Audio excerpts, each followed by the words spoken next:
Hi guys! ఈరోజు మా బామ్మ చేత్తో చలిమిడి అనమాట. ఇది అందరికీ తెలిసిందే. తెలుగువారింట ఎంతో రుచిగా, అందరూ ఇష్టపడేగా, ప్రతి ఒక్కరి ఇంట చేసుకునే వంట ఈ చలిమిడి. సో, దీనికైతే ముందుగా బెల్లాన్ని చిన్న చిన్న ముక్కలుగా కట్ చేసుకొని పాకం పెట్టుకున్నారు. అండ్ ఈ పాకం ఏంటంటే గట్టి పడాలనమాట. ఇప్పుడు ఇక్కడ చూపిస్తున్నట్టు కొంచెం చిన్న చిన్నగా కాకుండా, పలచగా కాకుండా గట్టి పడేటట్టు ఉంటుంది.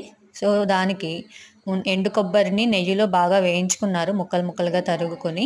ఆ ఎండు కొబ్బరితో పాటు యాలకుల పొడి ఇవి 2 సిద్ధం చేసుకొని, ఈలోపు బెల్లం కొంచెం పాకం బాగా పట్టేటట్టుగా చేసుకుంటూ ఉండాలన్నమాట. మధ్య మధ్యలో తిప్పుకుంటూ ఉండాలి.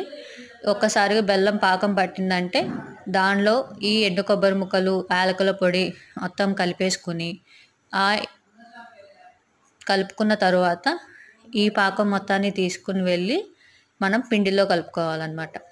పిండి సంగతి ఏంటంటే 24 గంటల పాటు బియ్యాన్ని నానబెట్టుకోవాలి.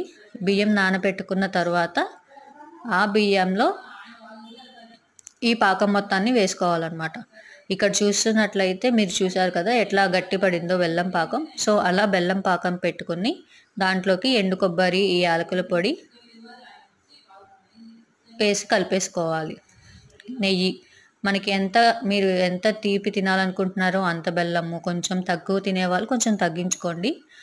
సో, దాంట్లోకి నెయ్యి అంతా కలుపుకున్న తర్వాత ఇదేంటంటే తడి బియ్యం అనమాట. బియ్యాన్ని మేము 24 గంటలు నానబెట్టేసి పట్టించిన తర్వాత జల్లించుకుని ఆ పిండిని మేము ఇక్కడ కలుపుతున్నాము.